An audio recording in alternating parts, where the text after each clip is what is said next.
hello student स्वागतम जनाइছো অন্য এটা গুৰুত্বপূৰ্ণ ভিডিঅ'লৈ আজি আমি আলোচনা কৰিম ক্লাছ 10 হাফ ইয়াৰলি এক্সামিনেশ্যন 2025 ত অসমীয়া যি এমএল সাবজেক্ট আছে অসমীয়াত কি আহিব মানে তোমালোকে কি পঢ়িব লাগিব বন্ধুসকল তোমালোকে যদি এছএছএলসি 2026 ফাইনেল এক্সামত ভাল ৰিজাল্ট কৰিম বুলি ভাবিছা তেনেহলে কিন্তু তোমালোকে হাফ ইয়াৰলি এক্সামটো ভালকে দিব লাগিব কাৰণ তোমালোকে সকলোৱে গম পোৱা হাফ ইয়াৰলি এক্সামত তোমালোকৰ 50% সিলেবাস থাকে মানে 50% সিলেবাসৰ পৰা তোমালোকৰ প্ৰশ্ন উত্তৰ আহে তো বন্ধুসকল এতিয়াৰ পৰা তোমালোকে হাফ ইয়াৰলি এক্সামৰ কাৰণে ভালকে প্ৰিপাৰেচন কৰি যোৱা তেতিয়া হাফ ইয়াৰলি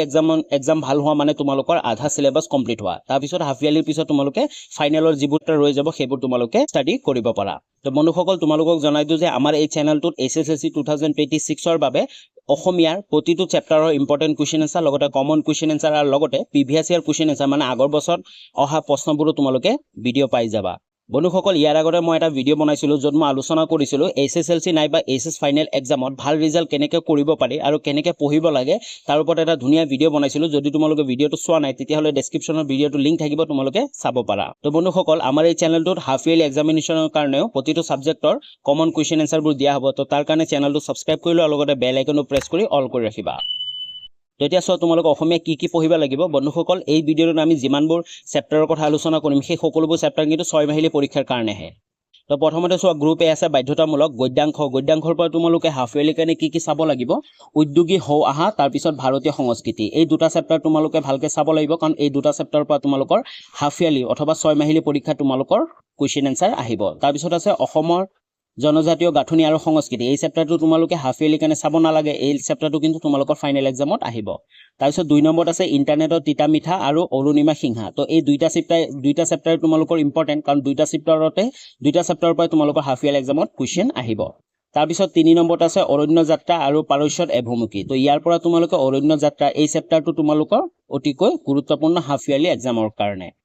ওকে তাৰ পিছত পাৰস্যত এভুমুখী এই চেপ্টাৰটো তোমালোকৰ হাফ ইয়াৰলি এক্সামত নাহে কিন্তু তোমালোকৰ ফাইনেল এক্সামত আহিব তাৰ পিছত পদ্যাংশত আছে বৰগীত মাধৱদেৱ আৰু জিকিৰ তো এই দুইটাই পদ্য তোমালোকৰ হাফ ইয়াৰলি এক্সামত কোৱেশ্চন আহিব তো হাফ ইয়াৰলি এক্সামৰ কাৰণে এতিয়াৰ পৰাই তোমালোকে এইকিটা পঢ়ি যোৱা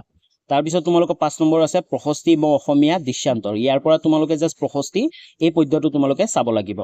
তাৰপিছত 6 নম্বৰ ব্যাকৰণৰ কথা আলোচনা কৰিম বন্ধুসকল ব্যাকৰণ কিন্তু অতিকৈ গুৰুত্বপূৰ্ণ কাৰণ ইয়াত ব্যাকৰণ যিমানবোৰ কোৱা হৈছে এই সকলোবোৰ ব্যাকৰণ কিন্তু তোমালোকৰ হাফ ইয়াৰলি এক্সামিনেশ্যনত আহিব আৰু তাৰ লগতে তোমালোকৰ ফাইনেল এক্সামতো আহিব তো কি ব্যাকৰণ আহিব তোমালোকে চাই লোৱা নৱম শ্ৰেণীৰ ব্যাকৰণৰ উপৰিও সমাস সন্ধি বাক্য পৰিৱৰ্তন তোমালোকে চোৱা বাক্য পৰিৱৰ্তনত কি থাকিব সৰল বাক্য যৌগিক বাক্য আৰু জটিল বাক্য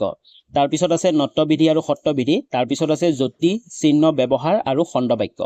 তাৰ পিছত জতুয়াৰ্থাস বিপৰীতাৰ্থক শব্দ আৰু এটা শব্দৰ প্ৰকাশ আৰু প্ৰত্যয় তো এই গুটেখিনি তোমালোকে এতিয়াৰ পৰা পঢ়িব লাগিব কাৰণ ফাইনেল হাফ ইয়াৰলি এক্সামিনেশ্যনত আহিব আৰু তোমালোকৰ এছএছএলসি ফাইনেল মেট্ৰিক এক্সামতো তোমালোকৰ আহিব তাৰ পিছত নেক্সট 7 নম্বৰ আছে 7 নম্বৰ তোমালোকে চাব পাৰা ভাৱ সম্প্ৰসাৰণ নাইবা প্ৰতিবেদন নাইবা আবেদন লিখন তো যিকোনো তিনিটাৰ এটা কৰিব লাগিব আৰু তোমালোকৰ 6 মাহিলী পৰীক্ষাত কিন্তু আহিব তো তোমালোকে এতিয়াৰ পৰাই ভাৱ সম্প্ৰসাৰণ কেনেকৈ লিখে প্ৰতিবেদন কেনেকৈ লিখে আৰু আবেদন কেনেকৈ লিখে তোমালোকে গুটেখিনি এতিয়াৰ পৰা প্ৰেক্টিছ কৰি যোৱা তাৰ পিছত 8 নম্বৰত আছে ৰচনা তোমালোকে সকলোৱে গম পোৱা ৰচনা অসমীয়াত কিমান ইম্পৰ্টেন্ট তো ৰচনা ফাইনেল এক্সামত আহিব কিন্তু তোমালোকৰ হাফ ইয়াৰলি কাৰণেও তোমালোকৰ ৰচনা চাব লাগিব তো তোমালোকে প্ৰিভিয়াস ইয়াৰৰ যিমানবোৰ ইম্পৰ্টেন্ট ৰচনা আছে সেই ৰচনাবোৰ চাই থাকিবা আৰু লগতে আমাৰ এই চেনেলটো তোমালোকে ৰচনা গুটেখিনি পাই যাবা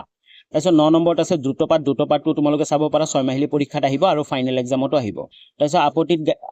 আপতিত গদ্যাংশ এইটো তোমালোকৰ কি আহিব 6 মাহিলী পৰীক্ষাত আহিব তাৰ পিছত আমি এটা গ্ৰুপ বিৰ কথা আলোচনা কৰিম গ্ৰুপ বি তোমালোকে চাব পাৰা